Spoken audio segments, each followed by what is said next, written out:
When we look at church, sometimes we talk about something called spiritual farming. Now, this comes from the passage in 1 Corinthians where Paul himself says, Paul planted, Apollos watered, but God makes the seed grow. Now, very often we get churches who say, hold a second, growing the church isn't my job. It's not our people's job. It's only God who makes the seed grow. So we're just waiting on God to finally grow our church, as if somehow God's the weak link in the chain. And they point to this passage as sort of their proof text that, yeah, it's not us who does anything. But that's not actually what the passage says, that God does everything. The passage says, Paul planted, Apollos watered, but God makes the seed grow. You know what? That's actually true of seeds, like physical seeds. There isn't a single farmer on planet Earth that can make a seed grow. But does that mean farmers are irrelevant and we don't need them?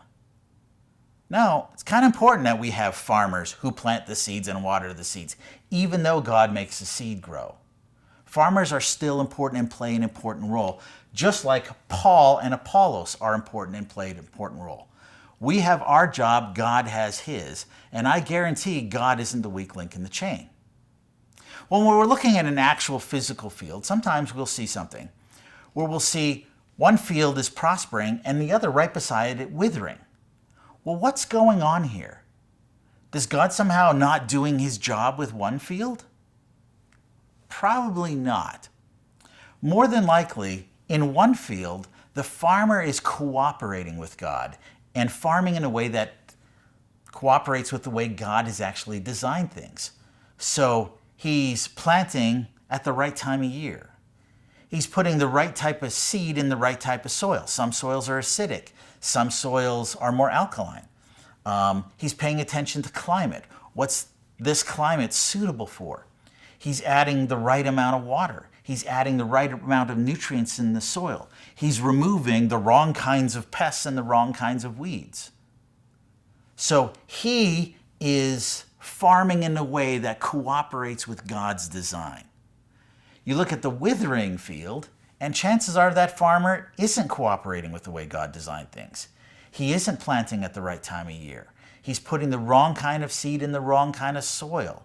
He's not giving it the right amount of water. He's not giving it the right amount of nutrients. He's not removing the wrong kinds of pests and weeds. That's what we conclude when we see two fields side by side, one prospering and one withering. Well, it's not that much different with the church. You see two churches, one thriving and one withering. We do not conclude, well, God just forgot to do his job. No, more than likely, one pastor is doing ministry in a way that cooperates with how God designed the human heart, where the other is not. So when we look at spiritual farming, we need to focus not on God not doing his job, but are we doing ours? So first, we need to know that we're the ones who do the seed planting. It's our job to go out and connect with our community.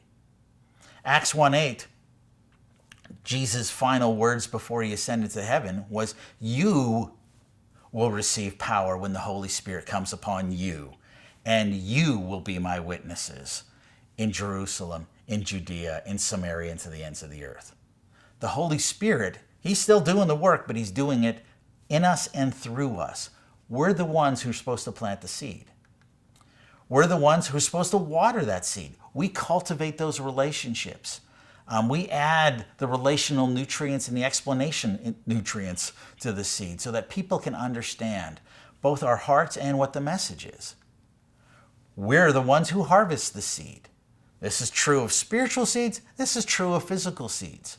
Yes, God's the one making the seed grow, but we have a job. We need to do all of these things in the way that God has designed things. Now, when we look at our withering churches, and there's a lot of them, we're coming across several different problems. And here's the problem that we're facing. Number one is 85% of Christians believe that the church exists only for them to meet their own personal needs. It's all about them. Now, some denominations, this number might fluctuate a little bit. Some regions of the country, or whatever country you're in, this will fluctuate. But this is fairly consistent. Most people think the church is just for me. 87% of churches do 100% of their programming exclusively for those who are already Christians. Now, these are based on numbers that I got from Dan Spader from Sun Life. And I'm sure this number fluctuates a little bit district to district, denomination to denomination, but it's a pretty consistent number. Most churches, it's all about us. 80% of churches are stagnant or in decline. In our district, 2 years ago when we started this church vitalization project, our number was 82% of our churches were stagnant or declined. With only 18% of our churches growing, we definitely needed church vitalization. By the 1 year mark, however, we went from 18% of our churches growing to up over 42% of our churches growing. And by the end of year 2, coming up this fall, we're confident we're going to be breaking 50%. But the problem is, most denominations, most regions, most nations in the English-speaking world, this is the problem. 80% of our churches are stagnant or they're in decline. Of the 20% of churches that are growing, typically only 2% of them are growing because of conversion. That means most growing churches are growing simply because people who are already Christians are moving into the area, people who are already Christians are moving into the country, or we're just successfully convincing people to leave the Baptist church and come to our church instead. That's not real Great Commission growth. Now again, this number fluctuates depending on where you are, but it's true that most churches that are growing aren't growing for the right reasons. Another part of the problem is that 50% of churches failed to see a single convert last year. We look at our numbers, and again, this is consistent across denominations, that a lot of our churches, even though we call ourselves evangelicals, that's just words only. We're not very good at evangelism. And collectively, we're doing a terrible job.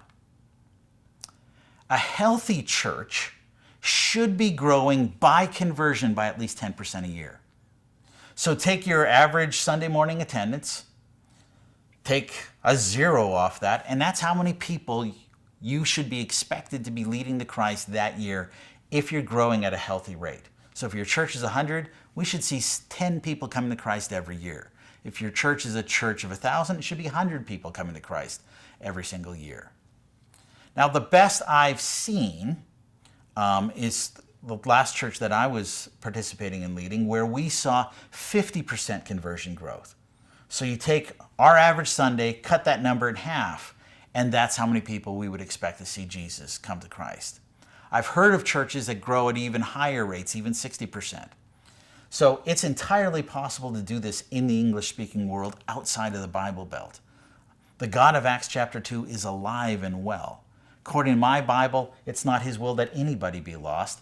And I believe that the Holy Spirit is already in their lives active, convicting them of sin and drawing them to himself. We just need to make sure we're doing our job.